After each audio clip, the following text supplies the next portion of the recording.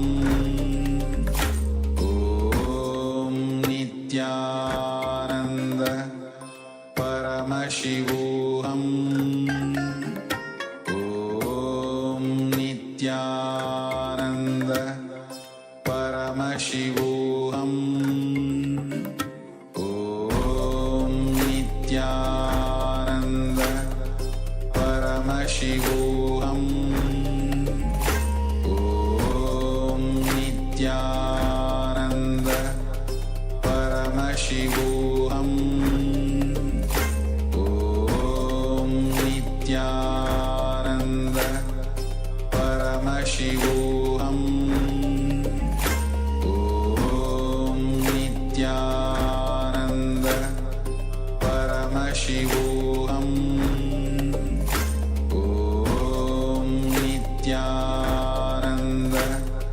परमशिवोऽहम् ॐ नित्यानन्द परमशिवोऽहम् ॐ नित्यानन्द परमशिवोऽहम् ॐ Nityanand. Yes, now you can all slowly open your eyes. Let us take a few moments to share what we were able to see during this round of the manifestation in the chat. Even if you're not able to see anything in this manifestation during this round of the third eye reading, that is okay. You can continue. You can share that, and we will be able to give you the powerful cognitions for you to manifest that breakthrough. So with this we come to the end of this session, and now we'll be moving into a small break to share our experiences, our powerful cognitions, and complete any exercise that we want to finish. The homework which you are the process which you are doing. If you want some more time to finish, we can use that time. But before that, let us just quickly verify.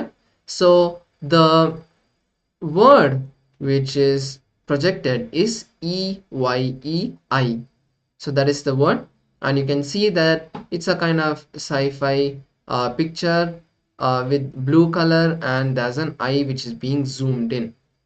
So if you are able to see any of these colors or the word EYEI, that is beautiful, you have manifested the power. So with this, let us now take a short break, and then we'll be moving into the next session. Thank you all. Nityanandam. ॐ नित्यानन्द परमशिवोऽहम्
ॐ नित्यानन्द परमशिवोऽहम् ॐ नित्यानन्द परमशिवोऽहम् ॐ नित्यानन्द परमशिवोऽहम् ॐ नित्यानन्द परमशिवोऽहम् ॐ नित्यानन्द परमशिवोऽहम् ॐ नित्यानन्द परमशिवोऽहम् ॐ नित्यानन्द परमशिवोऽहम् ॐ नित्यानन्द परमशिवोऽहम् ॐ नित्यानन्द परमशिवोऽहम्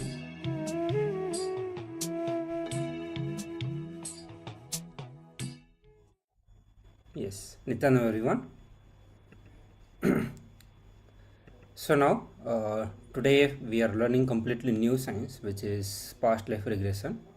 So as all of you may be aware that previous many seasons we did not had these sessions, and again we are getting into this session. So this is completely new and offered exclusively to the inner awakening participants, and that is what is being given to all the Paramashivoham Level 2 participants also.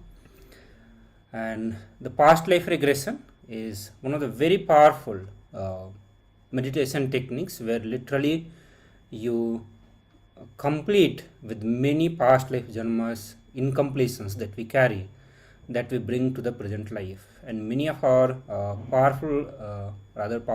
deep incompletions that we have, which is anger, hunger, lust, and all this comes directly, the violence, all these major patterns comes from the past life incompletions that we have, or the various life that we have lived, all those accumulated incompletions that we have. These are the incompletion which causes all this, and they can be completed only by doing the past life regressions. So understanding the importance, let us get into the session and understanding for the powerful cognition on what exactly is the completion with the past. So Swamiji said that some people decide against life, seeing the suffering in the life, and by becoming powerless or powerless to face the life, they decide against life. Okay. So while you are going through this powerful cognitions, or rather I say the understanding that Swami is giving, you can see that there will be many instances in your life where we are not able to face the life. There are times you make almost all the powerless cognition that we have in our life are empty life. Okay, but there are some which is directly against the life, what we know as the life image. And when we see so much of suffering that is happening, and that is what is the situation in the present world now, that humanity is suffering so much, so many places, the war, slavery, or the poverty that we have, so many natural calamity, or the food crisis, health crisis, or crisis because of the war, because of terrorism. So many different kind of problems humanity is facing, and when you see all the suffering, it's possible that you become powerless and become against life. So one of the example that Swami is giving, that at the age of 6, when you are in school and when your teacher asks some question, who is the Prime Minister of India, and you put your hands up and jump and shout Mahatma Gandhi, which is wrong answer, the whole class start laughing. This is the time when you start. This is one of the example of powerless cognition, how we develop the powerless cognitions. So there are various ways. By now all of us have come to this understanding, or we have at least one example in our life on when we developed powerless cognition, because we have done so many sessions on the completion. So almost all of us have at least one example from your life on how you developed incompletion in your life. What is the powerless cognition you developed about yourself? What is the powerless cognition you developed about life? and you know how the root pattern or the patterns are built in your life. So understand, once those root patterns are built because of certain incident where you are not able to face your past, you continue to live the same powerless cognition for whole of your life till you do the completion. And you can think of all the humanity who has not been introduced to the science of completion. At least we are the fortunate group of people who have been introduced to the science of completion, initiated into the science of completion, and given various experiences of the completion. But there are a lot of people who have never been, introduced even the glimpse of this science, or they do not know even such thing, something like this completion exists. So the moment we get into the powerless cognition, the moment we come to the powerless cognition and have some incomplete idea about self or the life, we continue to exist, continue to operate on the same cognition for whole of the life. So Swami said that you have taken thousands of decisions against life just based on one incident. So one incompletion, thousands and times you face some similar situations in your life, and you repeat the same cognition, same powerless cognition, and go on taking decisions against life again and again. And anytime you decide against life just because of simple incident for a small reason. So another Swami said that one more type of people, they decide against life out of ignorance. They think deciding against life is going to give them peace or liberation.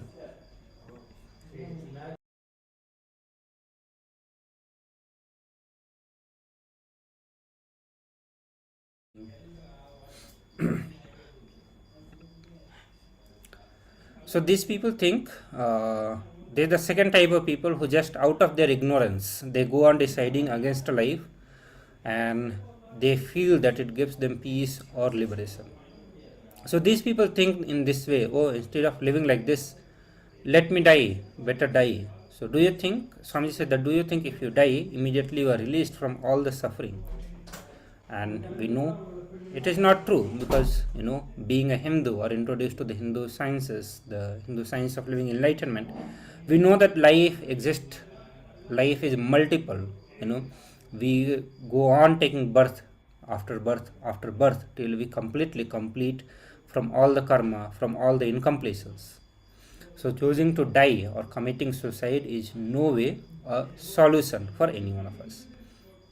So Swami said that if death were to bring us freedom from all the sufferings, I would have started promoting the death long before, or something like suicide.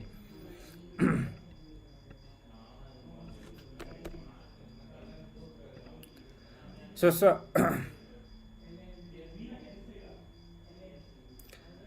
some people, they want to choose for life and decide for life, but do not think that is what cosmos want them to do. They do not do sincerely.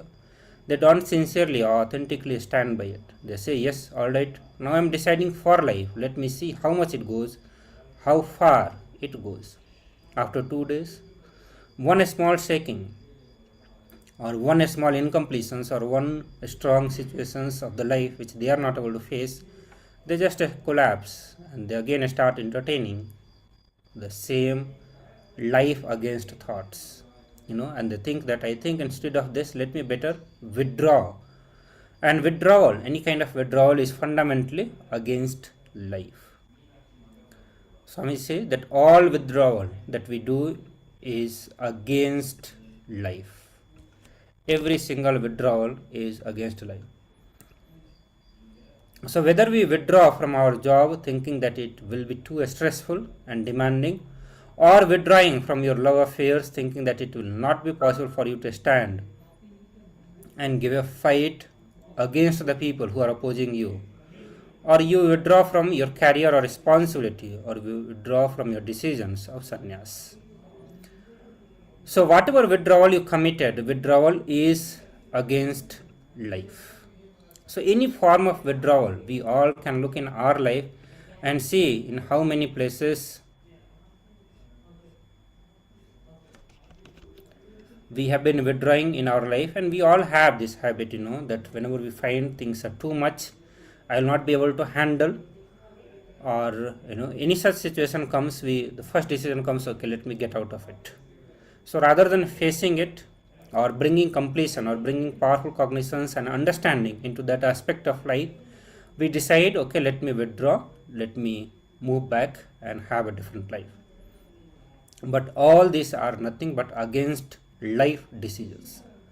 Swami say that it is the muscles that are not becoming part of your body that become tumor. Okay, so this is a simple understanding or the facts from against the biology, that the muscles which is not becoming part of you, they become tumor. Same way, your thoughts or actions or words that are not becoming your authentic identity, they become incompletions. Your incompletions receive energy from you only.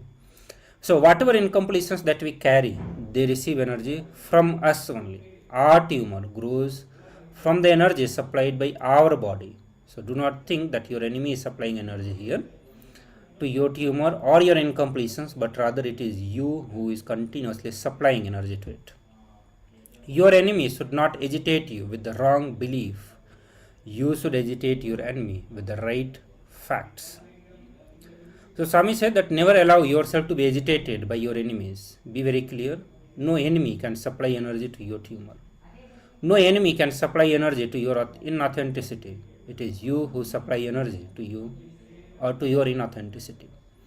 It is you who supply energy to your tumor, nobody else. So throughout the day, your thought, your actions, your words, all of these should strengthen the inner image that we carry, the outer image that we carry, the other's image and the life image that we have, or the life image, or all these four images that we want to create. So those kind of thoughts and actions should be entertained in day-to-day living. Okay. So every single day when you are living, either it should be part of your authentic identity that you have, or what you are going to build as authentic identity, and those kind of only thoughts, words, actions you should be entertaining. Tuning your thoughts, words and actions to your authentic identity and living is what Swamiji calls as perpetual completion. See, if you want your identity to be very friendly, loving, never ever use strong abusive words.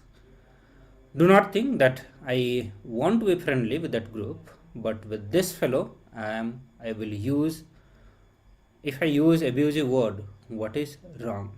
Swami said that no, that group may not listen to this word, but the effect of this word will be there inside you, which will be smelt by them.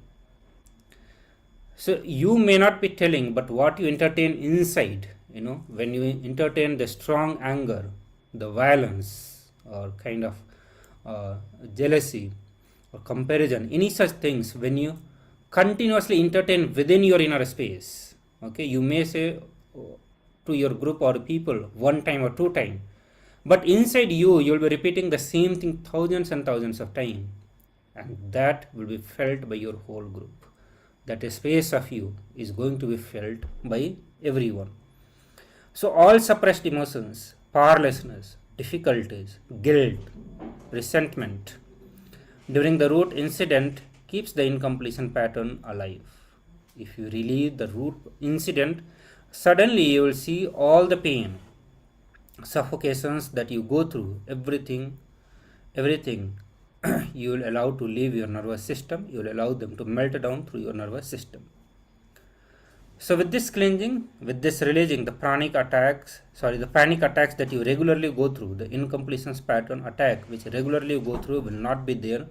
They all will start collapsing the moment you start doing completion with your past. So we are going to be using the technique of reliving the completion process. The reliving means forgetting your present is everything, you dump it, you completely disengage yourself and go back to the same age when that incident happened. The same mind, same energy, same consciousness, same intelligence, same identity. You literally become that same person. So not just within body, but literally you visualize everything around you is the same. at the same age, how it happened. Literally, you are recreating a past or being in that and living that. So completion, understand completion process that we do is not reconciliation, it is not remembering, but it is reliving. So in a remembering, you continue to be in this present identity. You remember everything that is there right now. You remember your present age, present intelligence, everything you retain, and from this state, you remember what happened in the past. Means you will be putting your present intelligence, you will be judging the incident with your present intelligence. And when you judge, you are only going to get into the guilt, or maybe more and more incompletions, but that will not bring completion. For completion, you need to completely disengage from your present identity and get back into the ease at which the incident happened. So Swami said that do not even forgive or learn how to forget. Completion only allows you to forget. So whenever you forget people, their karma will come back to them. But if you are holding onto the hatred, fear, and unable to forget those people and what happened, you are only going to suffer. So it's like you drink the poison and you expect your enemy to die. If you forget whoever has attacked you or tortured you, you will be living in the space of completion, but they will be getting agitated. So now let us watch a small video on the completion process from the Supreme Pontiff of Hinduism.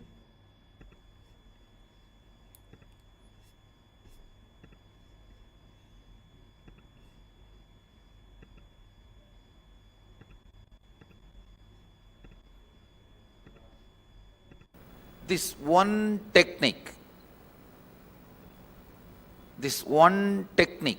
can give you whatever you want and lead you to the space of not wanting anything. Enlightenment itself. Please listen.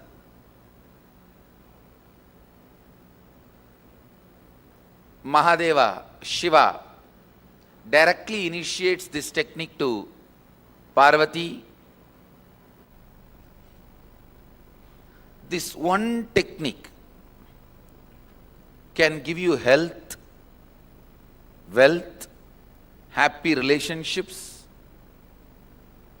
whatever miracles you want in your life, and ultimately enlightenment itself. Please understand, I am not lying. I am not giving you false hope. I am not giving you too much of promises. I am stating the straight fact, straight truth to you. Mahadeva himself, Shiva himself, gives this technique to Parvati in Shivahama. Shivahama is a large literature. Techniques Mahadeva himself taught to Devi, Parvati.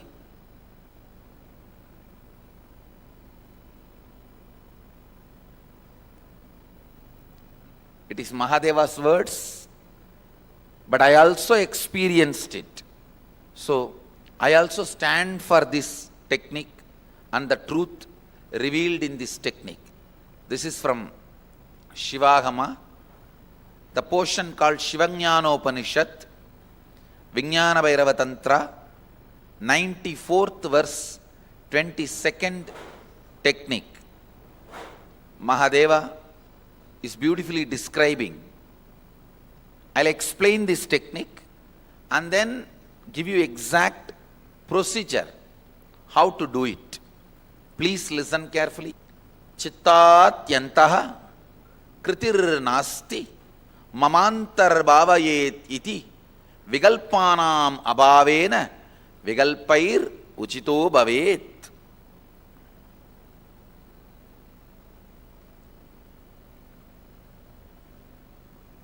It's direct Mahadeva's words.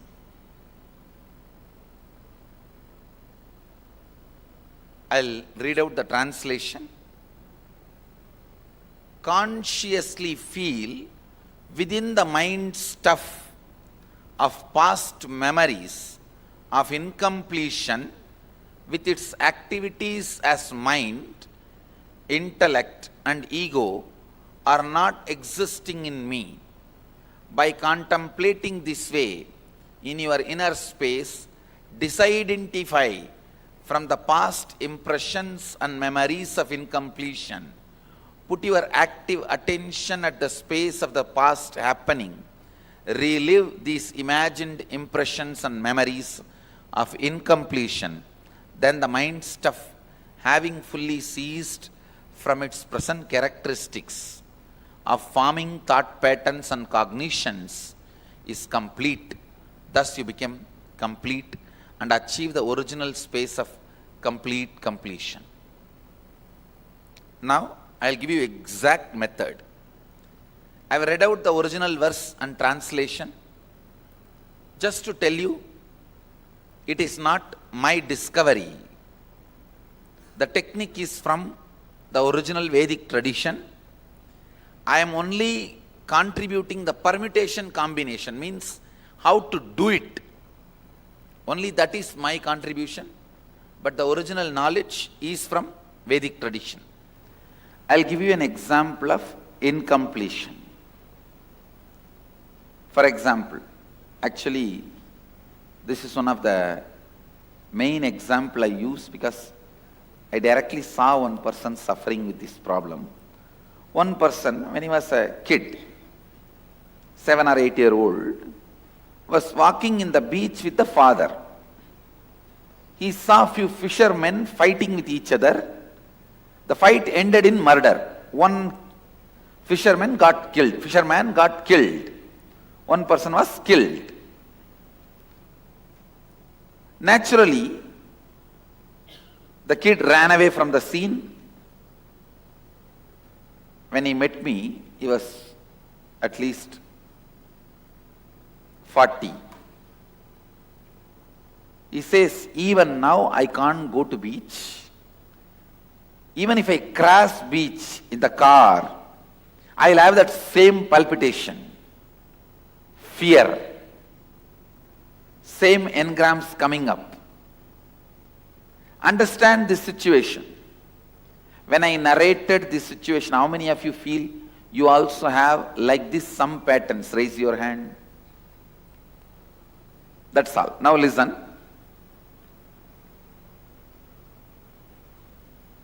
The situation, the incident which happened, the child is walking and he is seeing 3-4 fishermen, few of them fighting with each other. One got murdered. That situation, that is the root incident. When he saw that, the powerlessness he experienced, that fear he experienced, the child was not able to handle that situation. So naturally he suppresses and runs away. Whatever was happening in him, the fear or powerlessness, even that feeling, maybe this will be done to me also. All that feeling, he just suppressed and ran away from the situation. Understand? Whenever powerlessness is suppressed, along with that suppression, all the emotions associated in that situation, powerlessness means pain, suffering, fear, so many things, guilt connected to it, that I am not able to do anything in this situation. So many things associated with it. All that also gets suppressed. And as long as that suppression exists, this pattern will continue. Whenever he goes to beach, he will go through the same moments, experience, which he suppressed first time. For example, the suppressed powerlessness acts like a ground, and the pattern is a tree. I'll try to draw a tree. I don't know whether it looks like a tree, but imagine it's a tree. The suppressed emotions, powerlessness, fear, anger, inability to help, guilt, resentment, whatever the child would have gone through at that situation at the age of 7 when the incident happened, all that suppression forms like a solid ground for this incompletion pattern tree to stand. See, this is the suppressed emotions.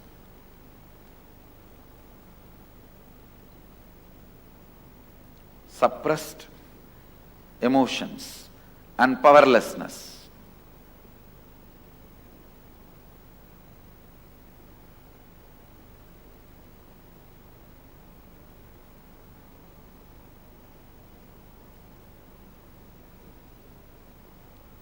And this tree is the incompletion pattern.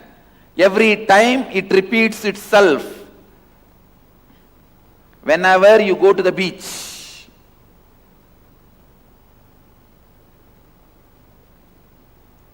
the experience repeating itself, the fear repeating itself, that attack, panic attack happening, that is the incompletion patterns.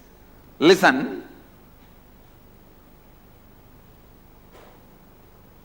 Because of this ground, this tree is standing. If you relive that incident, listen here, later on you can pen down, please listen.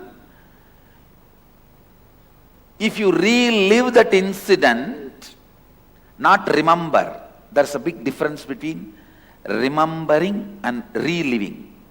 Remembering means, now that man, when I met him, he was 40. Being a 40-year-old person and thinking what happened at the age of 7 is remembering. But forgetting you are 40. Becoming that 7-year-old, that same intelligence, same space, same mood, same identity. Even the idea about me, I, which you had at that same time. See, that person, to relive, has to become that 7-year-old identity. And if he relives, if you relive, the suppressed emotions, powerlessness will break, it will open up, it will leave your system. Automatically this incompletion pattern tree will not have place for its roots, it will fall off.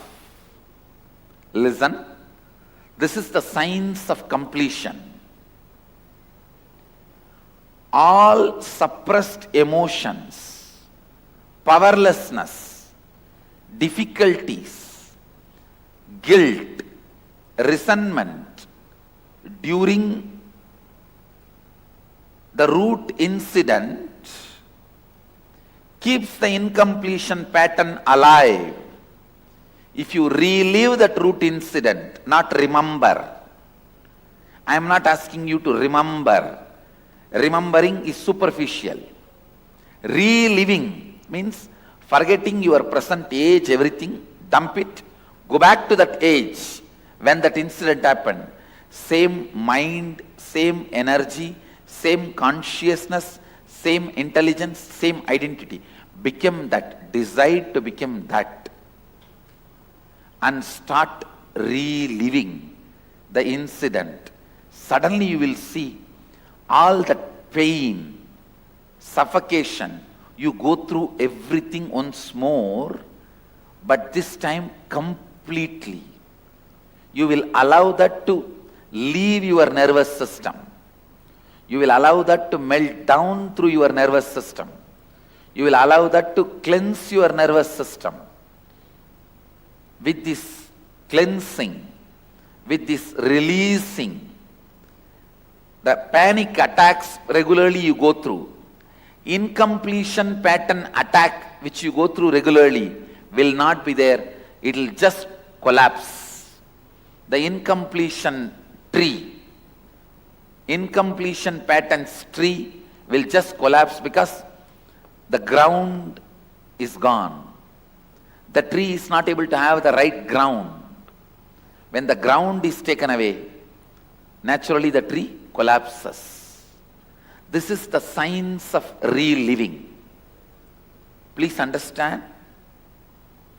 Whenever I ask you to relive, don't judge that incident with your present knowledge. No. I am not asking you to reconcile. No.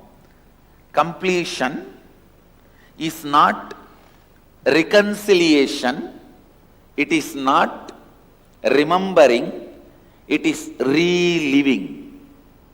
How many ever time you try to reconcile, you will never be able to forgive yourself, some people in your life for what has happened. So reconciling is not what I am asking you to do. Relive, not only you will forgive, you will forget them. I don't even ask you to forgive. Don't forgive. You will simply forget them.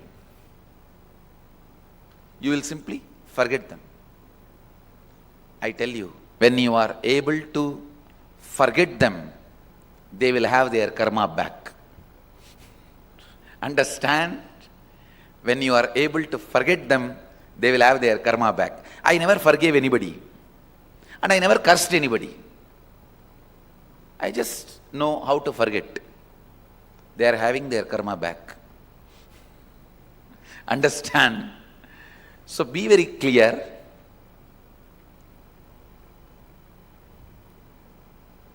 Incompletions create emotional knots. I tell you, if you are holding on to that hatred, grudge, fear, unable to forgive yourself and others, you are only going to suffer. It's like you drink poison and you expect your enemy to die. No, that's foolishness. I never get agitated. I just make them get agitated. I just agitate them and leave it. Forget. You will be living in your space. They will only be getting agitated. Whoever has attacked you or tortured you. So listen. Completion is not reconciliation. Completion is not remembering. Completion is reliving. All of you are clear?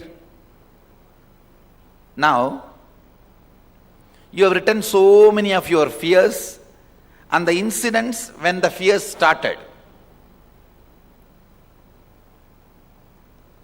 Pick up one by one the incident. Relive means forget your present age, identity, personality, drop everything. Go back to that same age and that same identity, that same mental setup. As much as you can remember that, become that. And try to relive that incident, how it happened, step by step. Slow motion flashback. Flashback in slow motion. Relive at least 5 times. Relive at least 5 times. You will see so much of suffocation, pain, resentment, guilt, anger, feeling tortured. Everything will open up. Everything will leave your system. The more and more this powerlessness leaves your system, more you will be blissful.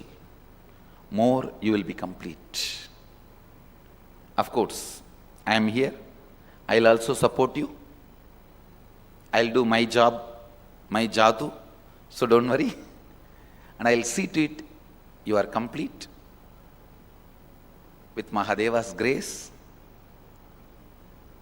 as a living representative of his energy, I bless you all. Let you all achieve complete completion, complete Purnatva in your life. Let's start the process.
Sorry, I'm completing.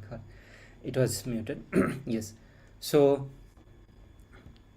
you start remembering the earliest memory, but before that, what you do, that you start remembering all the unpleasant moment, all the pain incompletions that you can remember, and start reliving all of that in your inner space. Once you are reliving that in your inner space, try to relive the earliest incident that you remember. Sometime you may be remembering what happened today or what happened 1 year before, but try to remember the earliest memory that you can remember. Relive that in your inner space.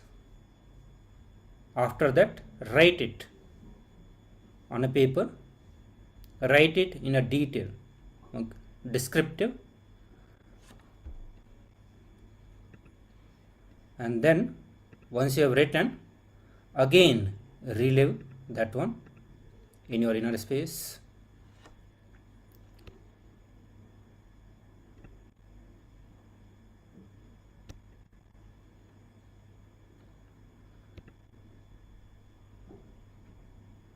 Then relive that incident in front of mirror, and the third step is going to be reliving all of that. Means you share all those that you have written with the Supreme Pontiff of Hinduism, with the Atma Murti of Swamiji.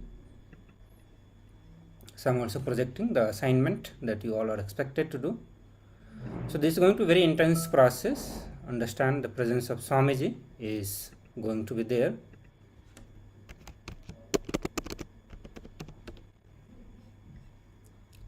With all of you, and Swamiji, as he said, he'll be doing his part. You have to do your part of the job. So please start now.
Nityanam everyone. So I request all of you to slowly relax. You don't need to stop it abruptly. If you are in the middle of process, first finish it, and then we will move to the next part of it.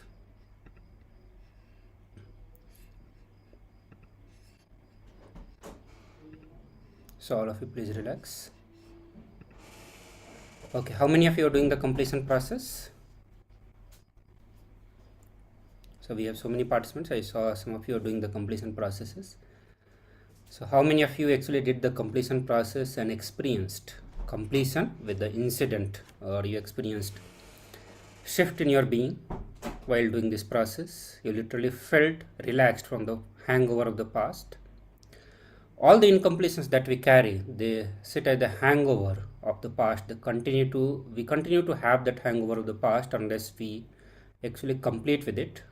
The moment we complete, you'll feel completely relaxed.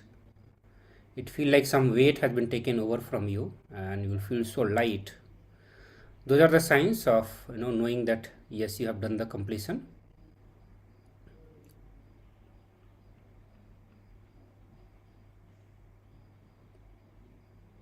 Okay.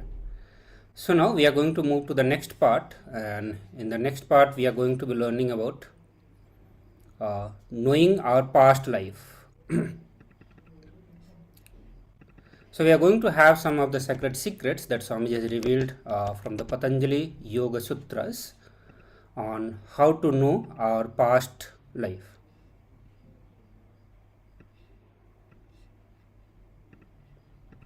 Okay. So Swamiji said that the basic truth about the past life, our soul, our individual soul, is the reflection of the cosmic soul, what we call as Paramatma. So the Paramashiva and his very own reflection is the individual soul, and that's why the Swatma, which is the reflection of the Paramatma, the individual soul is the reflection of the Paramashiva, and our body is the mirror on which the reflection is happening. So this is the body that we carry. So all of us have one body which we are carrying. That body is the mirror on which the reflection is happening. The reflection of Paramashiva is happening. So every time when we take a new birth, we will create a new mirror, new body, on which the super soul, the Paramashiva, will be reflecting. So now we'll directly get into one of the discourses from the Supreme Pontiff of Hinduism, where he explains on how to know our past through the certain processes. So let us watch that video.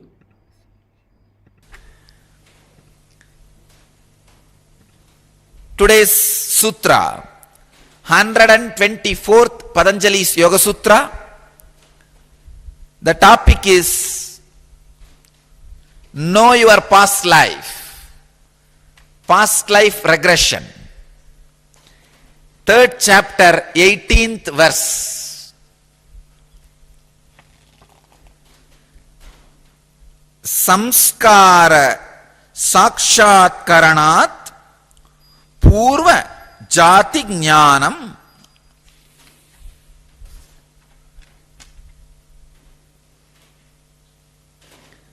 Swami Vivekananda translates the sutra. Through the perceiving of the impressions comes the knowledge of past life. Swami Prabhavananda translates as, by making samyama on previous thought waves, one obtains knowledge of one's past lives. Swami Sachidananda translates as, by direct perception through samyama of one's mental impressions, knowledge of past births is obtained. And Osho translates as, by observing past impressions, knowledge of previous birth is obtained.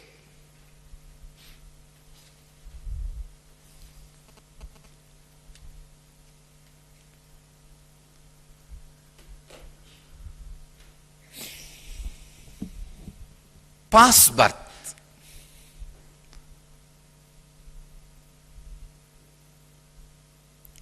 One of the most fascinating subject as far as the inner world is concerned. Everybody is interested. I can say in the whole world, not a single man who says, I am not interested in the past birth. Even the people who don't believe in the past birth are interested about their past birth. See, many people come and say, no, I don't believe in past birth. About what? If I say, no, I can show you your past birth, then immediately the eyes lit up. They don't believe others have past life, but they do believe they had past life. Understand? Whenever people say, no, I don't believe in God, they don't believe others believing in God. But inside heart of their heart, in their secret part, they do have, I think maybe who knows, he is there somewhere. Why take risk? Same way, when people say, no, I don't believe in past birth and all, it means what? They don't believe in others believing in past birth. But heart of the heart, I wanted all of you to know, 76% of Americans believe in past birth, reincarnation theory. Survey says, statistics says 76%. 76% of Americans believe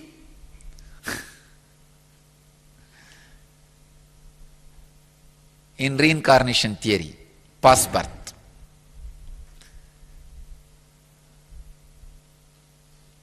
Past birth is one of the most fascinating concept.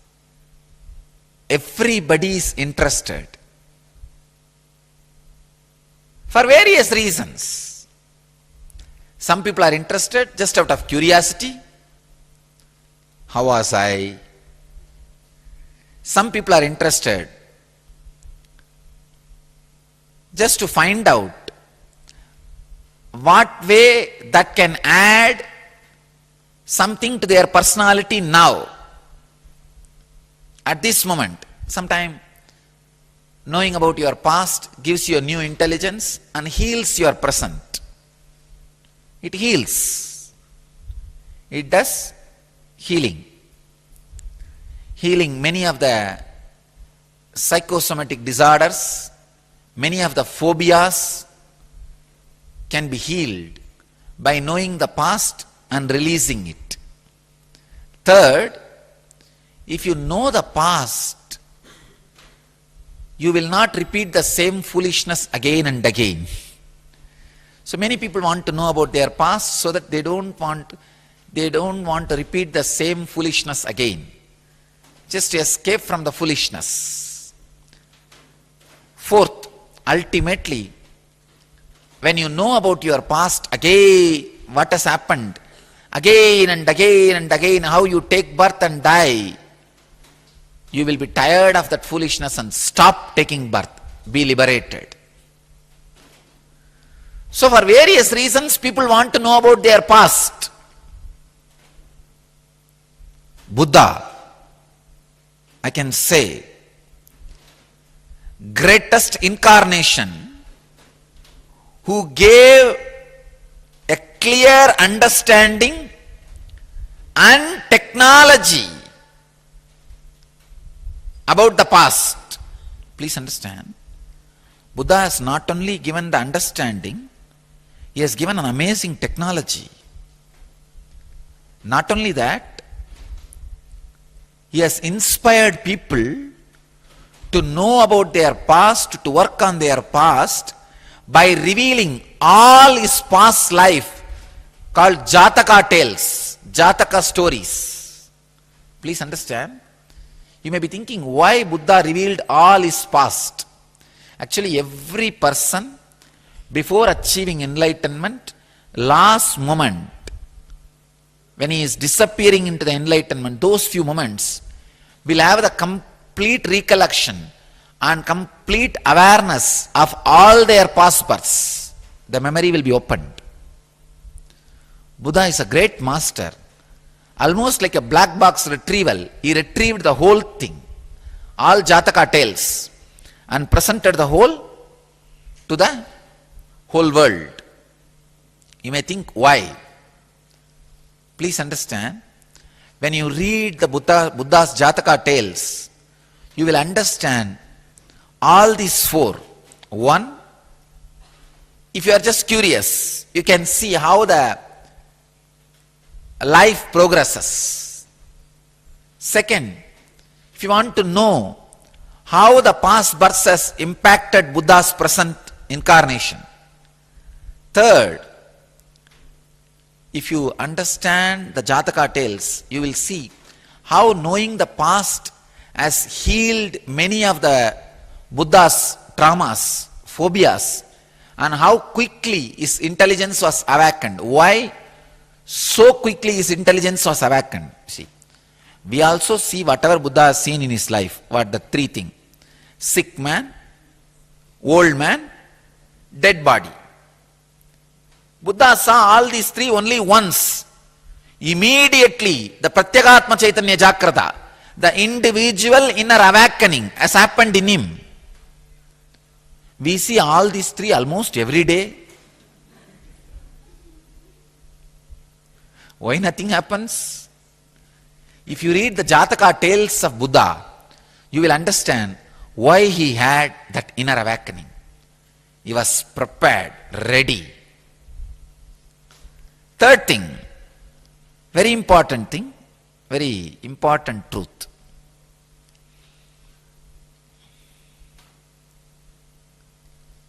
How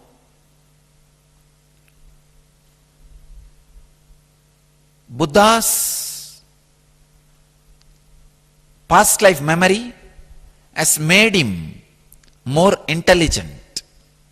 Fourth, ultimately, how knowing how he repeats the many lives after lives after lives, he decided not to take one more birth, his own enlightenment. If you read Buddha's Jataka tales, you will be inspired for all four.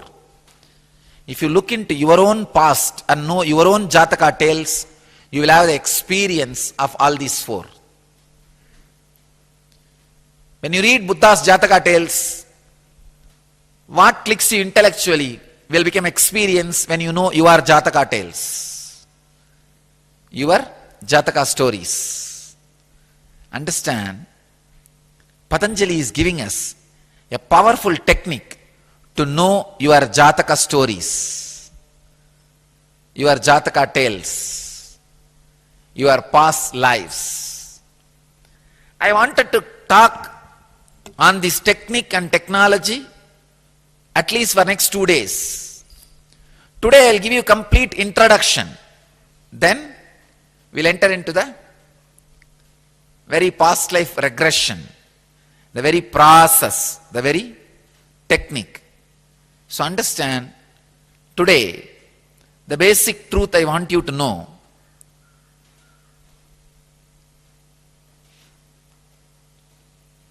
We did have past births. Second, the reincarnation theory is true. Third, by knowing the past births, you can be liberated from all the problems of present birth.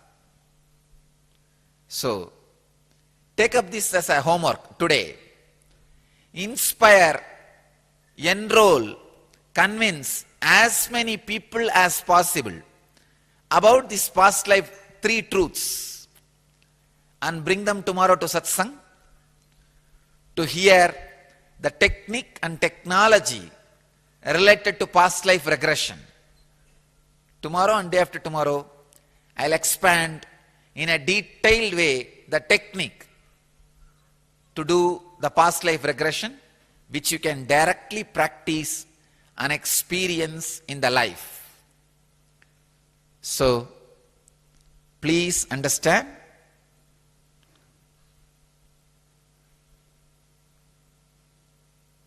past life regression can lead you to enlightenment. So I bless all of you who are sitting with us at this moment in 654 places, in 240 cities, in 30 countries. I bless you all to achieve, live, experience, express.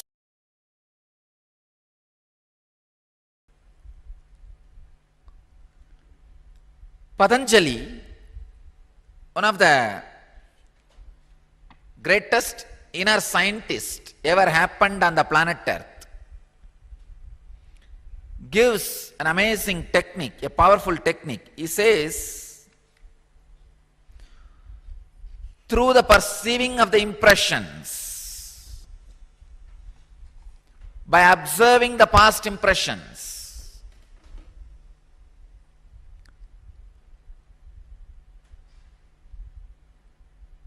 you can achieve the past life memory. I'll give you now the exact technique, what to do to open up your past life memory. You need to do this process at least for 21 days. Night before going to the bed, just sit.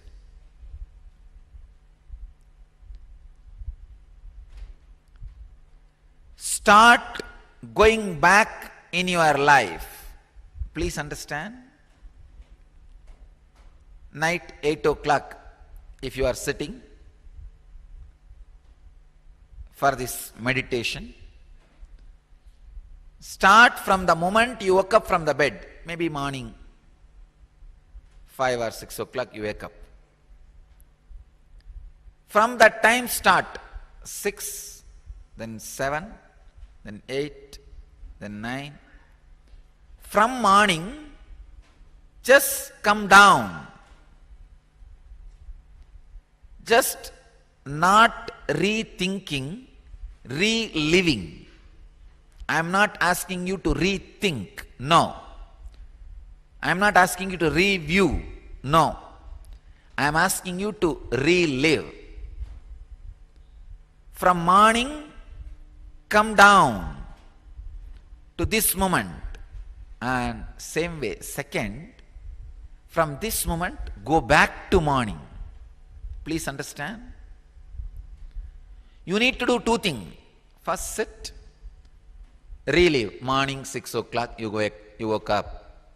Then you brushed your teeth, took bath, dressed up, went for breakfast, went to office. This all you did in office. Then had lunch. In this cycle once. Then second, go back. Like 8 o'clock you are sitting. Oh, half an hour before what did I do?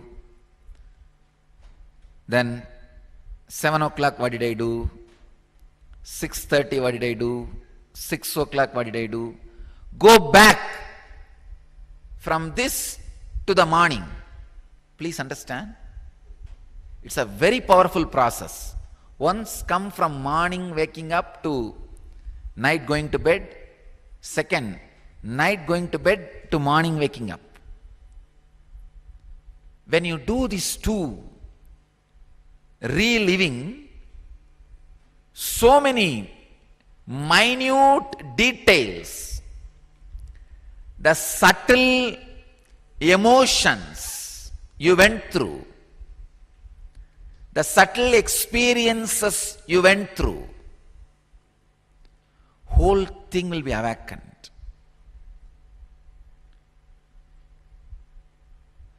I can say, I can actually assure, within 21 days,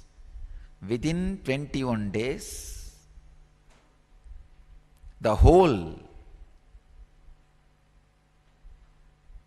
understanding about the past and all the questions related to your past, how you create a samskara, impression, how you manipulate it for your day-to-day understanding, and how you can heal the wounds created by those samskaras. Understand? All these three will click in your inner space. How much ever I teach you by words, it will be just word. It has to become your very experience. As long as it is my word, you will never have the deepest understanding. Only when it becomes your own word, it will become your deepest understanding. It's the exact technique. What Patanjali means by this word, samskara sakshatkaranat purvajati jnanam. Samskara sakshatkarana.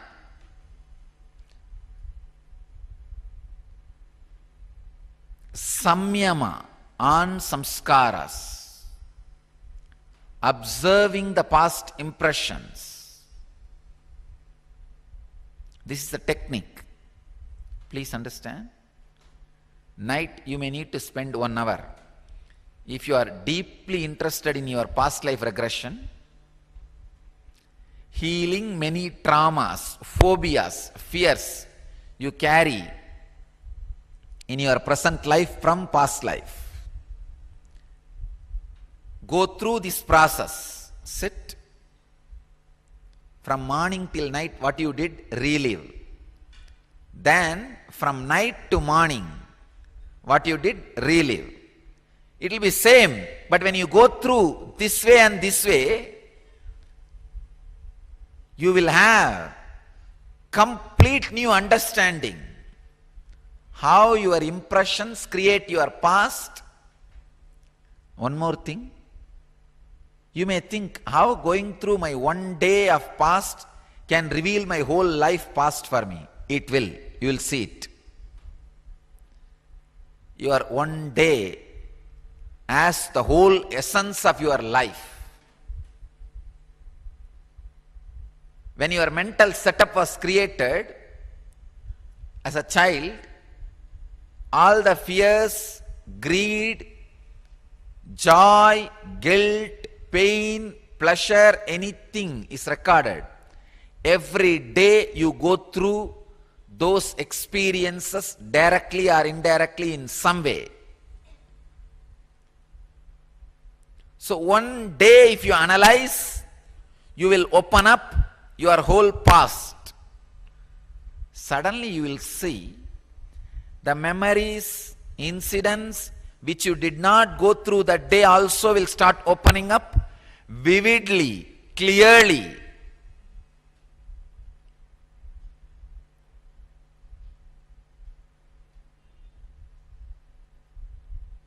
Actually, when you see and experience the whole past, the first thing will happen to you is you will start laughing about life.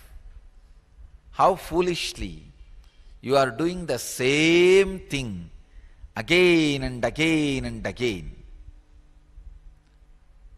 That is why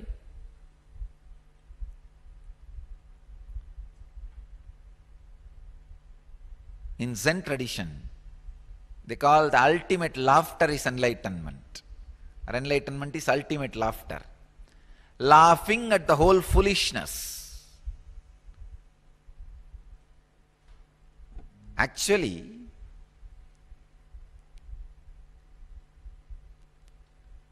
when you laugh at the whole foolishness, they do not know what to do. They are completely perturbed and disturbed.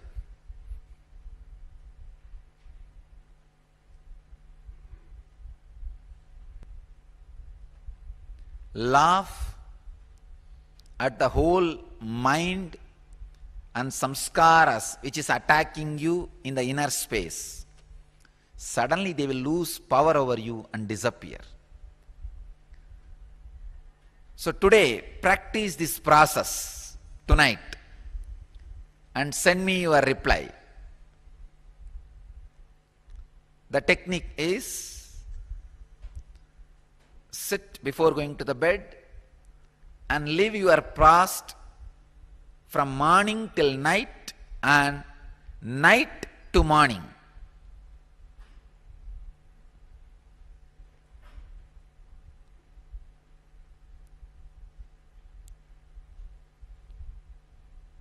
Send me your homework. I'll see, respond to all your questions and queries. Yes, Nityanam everyone. So now we are going to get into one of the powerful meditation process, or rather say reliving process, which will help you to awaken all the, or rather bring completion with all the past life, or the various questions that you may have about the past. It will start answering and dissolving all those questions. So this meditation technique is actually for 21 days. So you are going to practice it for a few minutes here, and then once the program ends, you can decide whenever you want to do it for 21 days. But do this process for 21 days, continuous 21 days, to have the experience of knowing your past. So this technique is, you just before you go to sleep, just before you go to bed, you have to do this process of reliving. So in this simple process, you do the reliving process of what you did on that specific day. So let's say you go to the bed at 10 p.m. night time. So from morning waking up till 10 p.m. what all you did, you are going to relive all of that in your inner space. From the time you woke up, brushing, going to bathroom, taking bath, going to office, eating food, coming back. So whatever you are doing during that whole day, you have to again relive that whole incident again. So this is what the process you are going to do. So from this moment and then, okay, so I'll tell the process again. So from morning to this moment, the moment when you are doing the completion process, from this moment go back to the morning, and you need to do three things, that from the time brushing your teeth, taking bath, breakfast, went to office, had lunch, this whole cycle, this moment you are in this, you are going to relive, and then reverse the process. Go back from this moment, half an hour back, what did I do, or 6 p.m. what did I do, like this, then coming to the waking up moment. So when you do this reliving process, so many details or the subtle emotions that you went through, the subtle experiences that you went through, whole thing will be awakened. And within 21 days, you will have the complete understanding about the past, and all the questions that you have related to past, all those questions you will see that you will start getting answered. So now you are going to do this process. So from this moment till the morning, you are going to do this process. So start reliving what you did half an hour ago, what you did 1 hour ago, what you did 2 hours. So like that, every single hour you are going to look back and relive in your inner space. So let us start this process. I request all of you to sit straight. We are going to do the reliving process, but for this day only.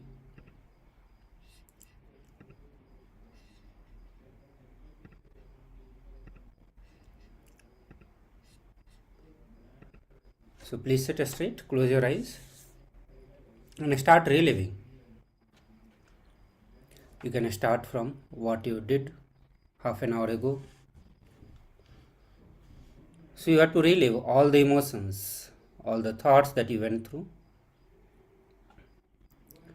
every single feeling or experiences that you went through. Just go on reliving it. As you relive, go more back in your past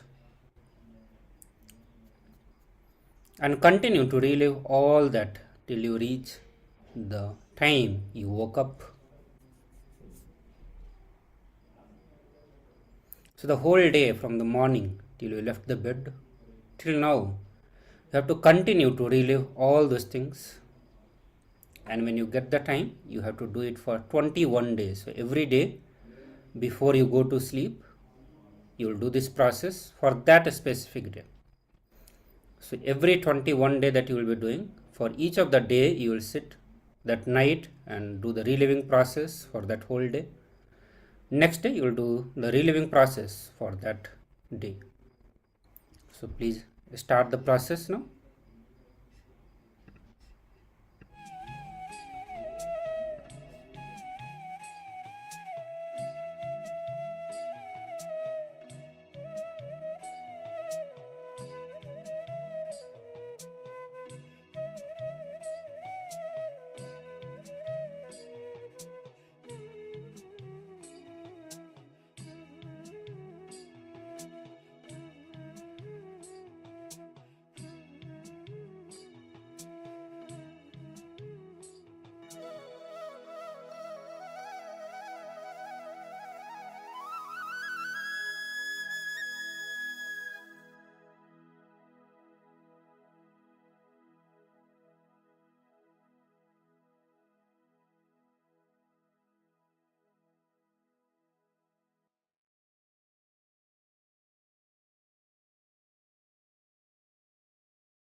Nityanam everyone.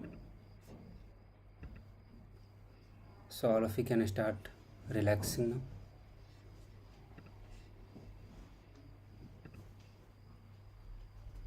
So if you are in the middle of completion process, you can take few moments.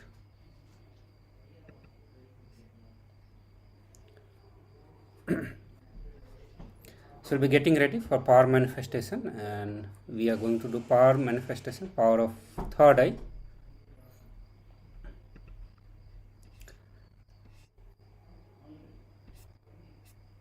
So you are going to use the power of third eye to find the solution for your problem.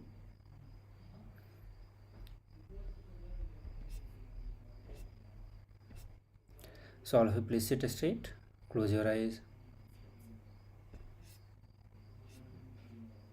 Connect with Swamiji in your third eye.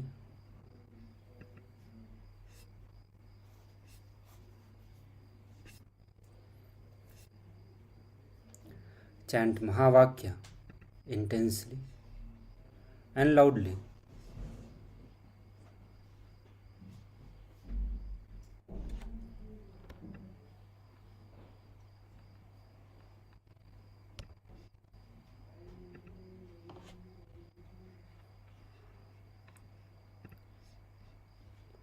So in this round you are going to be looking a scan, take one of the problem from your life for which you want solution.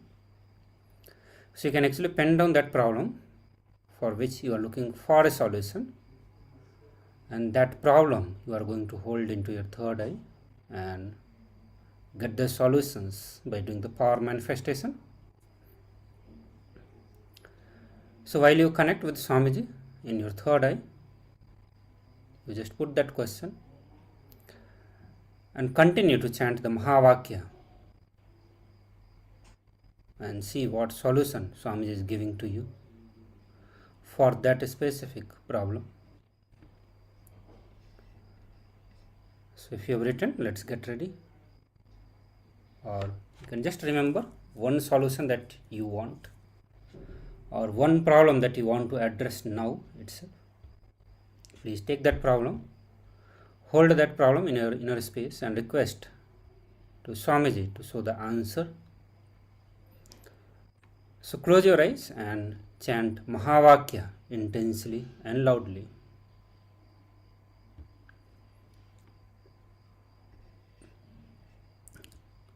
So allow your whole body to be filled with the vibration of Mahavakya. And for that reason you need to be intense and loud. So while you are chanting the Mahavakya, be very loud. Loudly chant and be intense. Let us start now. शिवोऽहम् ॐ नित्यानन्द परमशिवोऽहम् ॐ नित्यानन्द परमशिवोऽहम् ॐ नित्यानन्द परमशिवोऽहम् नित्यानन्द परमशिवोऽहम् ॐ नित्यानन्द